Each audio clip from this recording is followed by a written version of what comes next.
Hello, good morning students. आज हम नया टॉपिक लेकर के आए हैं क्लास 11 में बायोलॉजी में। इसके पहले हम लोगों ने जगत मोनेरा के बारे में पढ़ा था और इसके लक्षण पढ़ा था, वर्गीकरण पढ़ा था। तो उसी क्रम में आज जगत मोनेरा से भाग या डिवीजन 1 से बैक्टीरिया को पढ़ते हैं या जीवाणु को पढ़ते हैं। तो बैक्टीरिया का अध्ययन करते हैं, क्या होता है बैक्टीरिया और इसके क्या लक्षण हैं। तो सबसे पहले ये प्रश्न उठता है कि बैक्टीरिया आया कहां से या इसकी खोज किसने की। तो सबसे पहले हम बैक्टीरिया के बारे में या बैक्टीरिया की कुछ बेसिक जानकारी पढ़ते हैं। तो बैक्टीरिया की खोज सन 1683 में एंटोनी वॉन ल्यूवेनहॉक ने की थी। यानी बैक्टीरिया की खोज सबसे पहले 1683 में एंटोनी वॉन ल्यूवेनहॉक ने की थी। आपसे पूछा जाता है कि जीवाणु की खोज किसने की थी, तो आप बताओगे एंटोनी वॉन ल्यूवेनहॉक ने की थी। इन्हें सूक्ष्म जंतु कहा जाता है। सूक्ष्म जंतु से तात्पर्य है कि इन्हें अति सूक्ष्म जीव कहा जाता है, क्योंकि हम पीछे भी पढ़कर आए हैं कि जगत मोनेरा के जो जीव हैं वो सूक्ष्मदर्शी होते हैं, यानी कि हमें नंगी आंखों से दिखाई नहीं देते हैं। अर्थात उनको देखने के लिए हमें सूक्ष्मदर्शी माइक्रोस्कोप की आवश्यकता पड़ती है। तो ये अति सूक्ष्म जीव है, यानी हमें नग्न आंखों से दिखाई नहीं देते हैं, इसलिए ये सूक्ष्म जंतु कहा जाता है। अब बैक्टीरिया की खोज तो एंटोनी वॉन ल्यूवेनहॉक ने कर दी, परंतु बैक्टीरिया नाम किसने दिया, तो एरनबर्ग 1829 में यानी 1829 में बैक्टीरिया नाम दिया। जीवाणु की खोज के बाद जीवाणु को नाम दिया एरनबर्ग ने, और आगे के क्रम में ल्यूवेनहॉक को जीवाणु विज्ञान का जनक यानी फादर ऑफ बैक्टीरियोलॉजी, ये बहुत इंपॉर्टेंट लाइन है कि जीवाणु विज्ञान का जनक किसे कहा जाता है या फादर ऑफ बैक्टीरियोलॉजी किसे कहते हैं, तो आप बताओगे जीवाणु विज्ञान का जनक एंटोनी वॉन ल्यूवेनहॉक को कहा जाता है, क्योंकि एंटोनी वॉन ल्यूवेनहॉक ने ही 1683 में सूक्ष्म जीव बैक्टीरिया या जीवाणु की खोज की थी। जो खोज करता है उसे फादर ऑफ बोला जाता है। इसके अतिरिक्त जो आधुनिक खोज करता है या आधुनिक जनक है वो कौन है, रॉबर्ट कोच। रॉबर्ट कोच को आधुनिक जीवाणु विज्ञान का जनक कहा जाता है। यानी इतना माइनर से अंतर कि यहाँ पर जीवाणु विज्ञान का जनक पूछा जाता है फादर ऑफ बैक्टीरियोलॉजी, तो आप लिखोगे ल्यूवेनहॉक, और इसी क्रम में अगर चेंज हो जाता है मॉडर्न फादर ऑफ बैक्टीरियोलॉजी या आधुनिक जीवाणु विज्ञान के जनक, तो आप लिखोगे रॉबर्ट कोच। यानी जीवाणु विज्ञान के जनक एंटोनी वॉन ल्यूवेनहॉक और आधुनिक जीवाणु विज्ञान के जनक रॉबर्ट कोच को कहा जाता है। लुई पाश्चर को सूक्ष्म जैविकी का पिता फादर ऑफ माइक्रोबायोलॉजी कहा जाता है। सूक्ष्म जैविकी का पिता यानी father of microbiology Louis Pasteur को कहा जाता है। ये भी बहुत इंपॉर्टेंट है, यानी याद रखना है कि सूक्ष्म जैविकी यानी जीवाणु की खोज के बाद जीवाणु से संबंधित और अन्य प्रकार की जो गतिविधियां थी, सूक्ष्म जीवों से संबंधित जो क्रियाएं थी, उनके बारे में गहन अध्ययन करने वाले वैज्ञानिक लुई पाश्चर हैं। इसीलिए लुई पाश्चर को सूक्ष्म जैविकी का पिता या फादर ऑफ माइक्रोबायोलॉजी कहा जाता है। ये थी बैक्टीरिया की कुछ बेसिक जानकारी या बैक्टीरिया की जानकारी। अब हम आइए समझते हैं बैक्टीरिया के लक्षण या जीवाणु के लक्षण। तो जीवाणु के लक्षण और जगत मोनेरा के लक्षण समान ही हैं, यानी दोनों के लक्षण समान हैं, क्योंकि जगत मोनेरा में सूक्ष्म जीव बैक्टीरिया और साइनोबैक्टीरिया आते हैं। तो देखिए फिर भी समझते हैं जीवाणु के लक्षण। तो जीवाणु पहला लक्षण सरल, अति सूक्ष्म तथा एक कोशिकीय आद्य जीव हैं। यानी जीवाणु जो है इनकी संरचना जटिल नहीं होती है, यानी इनकी संरचना सरल विकसित होती है। अति सूक्ष्म, जैसा हम पीछे भी वहां भी पढ़कर आए हैं कि ये सूक्ष्म जंतु कहा जाता है, क्योंकि ये अति सूक्ष्म जीव होते हैं, यानी हमें साधारण आंखों से दिखाई नहीं देते हैं। इसको देखने के लिए, यानी जीवाणु को देखने के लिए हमें संयुक्त सूक्ष्मदर्शी या सूक्ष्मदर्शी की आवश्यकता पड़ती है। इसलिए ये सरल, अति सूक्ष्म तथा एक कोशिकी, ये भी बहुत इंपॉर्टेंट है कि ये कैसे होते हैं, एक कोशिकी जीव होते हैं। इनकी शारीरिक संरचना या इनके शरीर में केवल एक ही कोशिका का विकास होता है। एक कोशिकी आद्य जीव है। आद्य जीव से तात्पर्य है कि ये आसानी से मृत नहीं होते हैं, यानी ये अधिकतर जीवित होते हैं, इसलिए इन्हें एक कोशिकीय जीव कहा जाता है या आद्य जीव कहा जाता है।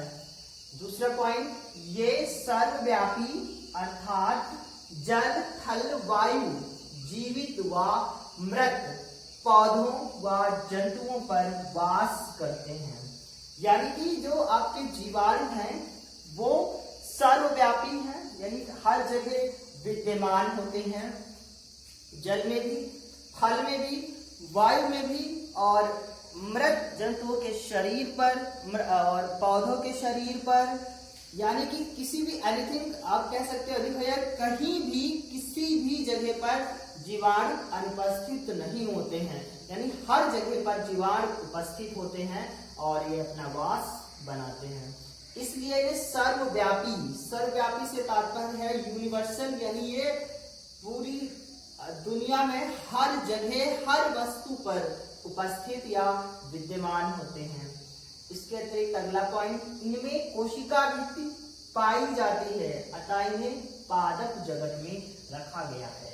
यानी इनमें कोशिका भित्ति पाई जाती है, क्योंकि हम आपको जंतु जगत और पादप जगत में अंतर बताया था, जिसमें बताया कि जंतुओं की कोशिकाओं में कोशिका भित्ति अनुपस्थित होती है, जबकि पादपों की कोशिका में कोशिका भित्ति उपस्थित होती है। ऐसा पढ़कर आए। तो जो पादप होते हैं उनमें कोशिका भित्ति पाई जाती है, तो जो हमारा जीवाणु है तो उसमें भी कोशिका की अंदर एक कोशिका भित्ति पाई जाती है, जिस कारण इन्हें पादप जगत में रखा गया है। यानी इसी कारण इन्हें जीवाणुओं को पादप जगत में भी रखा गया है, कोशिका भित्ति के कारण। अगला पॉइंट, इनमें केंद्रक अविकसित होता है तथा डीएनए कोशा द्रव्य में मुक्त अवस्था में पड़ा रहता है।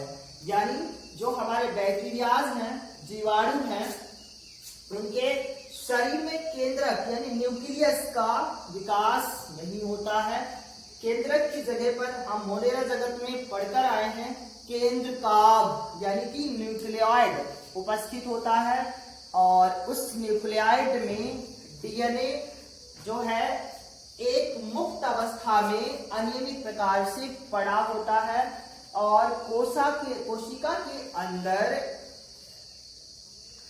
कोशा द्रव्य भरा रहता है। यानी कोशा द्रव्य से तात्पर्य है एक कोशिका का द्रव। ये कोशिका का जो द्रव होता है ये कोशा द्रव्य कहते हैं इसे, या कोशा द्रव्य या कोशिका द्रव्य या कोशिका का द्रव, इस प्रकार से लिखा जाता है। तो इसका जो वर्क होता है यानी कोशा द्रव्य का जो काम होता है कोशिका में, वो कोशिका को क्षतिग्रस्त होने से बचाता है, यानी बाहरी आघात से, चोट से बचाता है, क्षतिग्रस्त होने से बचाव करता है। तो जो केंद्रक है वो जीवाणु में अनुपस्थित होता है, और केंद्रक के स्थान पर केंद्रकाभ यानी कि न्यूक्लियोइड उपस्थित होता है, और उस न्यूक्लियोइड के आगे यानी क्या पढ़ते हैं, जो उसी यानी न्यूक्लियाइड में कोशाद्रव्य भरा होता है और उस कोशाद्रव्य में आनुवंशिक पदार्थ डीएनए उपस्थित होता है और वो भी कैसी, फ्री स्टेज यानी मुक्त अवस्था में पड़ा होता है। इसके अतिरिक्त माइटोकॉन्ड्रिया, अंतःप्रद्रव्य जालिका यानी एंडोप्लाज्मिक रेटिकुलम, लवक आदि कोशिकांग नहीं पाए जाते हैं। ये हम मोनेरा में भी पढ़कर आए थे कि जो कोशिका की कुछ कोशिकांग जैसे माइटोकॉन्ड्रिया, अंतःप्रद्रव्य जालिका, लवक, इस प्रकार के कोशिकांग जीवाणु में उपस्थित नहीं होते हैं। इसमें 70S प्रकार के राइबोसोम पाए जाते हैं। राइबोसोम दो प्रकार के होते हैं, 70S और 80S। उनकी आकार और संरचना के आधार पर इनको दो भागों में बांटा गया है राइबोसोम्स को। और तो राइबोसोम्स जो है जीवाणु में 70S प्रकार का ही उपस्थित होता है। आगे, जनन सामान्यतः द्विभाजन द्वारा होता है। द्विभाजन द्वारा होता है यानी जो बैक्टीरिया है इसमें जनन, क्योंकि जनन तो हर एक जीवधारी का एक सत्य लक्षण है, यानी कोई भी जीवधारी अपनी समान संतति उत्पन्न करने की अपार क्षमता रखता है, अर्थात अपनी वंशावली को आगे बढ़ाने के लिए प्रत्येक जीवधारी जनन की क्रिया करता है और जनन द्वारा अपनी जैसी नई संतति उत्पन्न करता है, जिससे उसकी वंशावली पीढ़ी आगे बढ़ती है। तो बैक्टीरिया का भी सामान्य लक्षण यानी जो जनन है वो द्विविभाजन द्वारा होता है, यानी किसी एक बैक्टीरिया से दो बैक्टीरिया बट जाते हैं। और द्विविभाजन कई तरीके से हो सकता है, क्योंकि बैक्टीरिया का भी आकार कई प्रकार के बैक्टीरिया होते हैं। जैसे आपका ये गोलाकार बैक्टीरिया है, आप ये गोलाकार बैक्टीरिया, ये आपने फ्लैजिला पढ़ा था। फ्लैजिला का काम क्या होता था, ये इसको गति करने में यानी मोनेरा जगत के जो जीवधारी हैं उनको प्रजनन करने में सहायक होता था। अब द्विविभाजन क्या होगा कि यही बैक्टीरिया जो है इस प्रकार की संरचना में बटेगा और इसमें क्या होगा कि एक दो कोशिकाएं, आपको पता है ये एक कोशिकी, क्योंकि ये आपका क्या है, न्यूक्लियाइड है, न्यूक्लियाइड आप कह सकते हो इसको। तो यही न्यूक्लियाइड जब द्विविभाजन विधि होती है तो ये इसमें बीच में एक ऐसा आकार बना लेता है जिससे दो भागों में बढ़ जाता है। अब यह बैक्टीरिया इस प्रकार से संरचना बनाएगा और दोनों में एक एक न्यूक्लियाइड या कोशिका कह सकते हो, कोशिकी विकसित होगा और ये न्यूक्लियाइड विकसित होकर के दो अलग अलग बैक्टीरिया यानी कि इस प्रकार से विकसित हो जाएंगे। इस प्रकार से ये इससे यानी ये आपकी जो विधि है अलग होने की, ये आपकी अलग हो रही है, इन दोनों ये अलग होकर के अलग बैक्टीरिया निर्मित हो रहे हैं। तो जो ये निर्मित हो रहा है यानी इसको अलग कर रहा है, इसे हम द्विविभाजन कहते हैं। तो जो जीवाणु है उसमें जनन सामान्यतः द्विविभाजन विधि द्वारा होता है। तो ये इस प्रकार था जीवाणु और जीवाणु के लक्षण।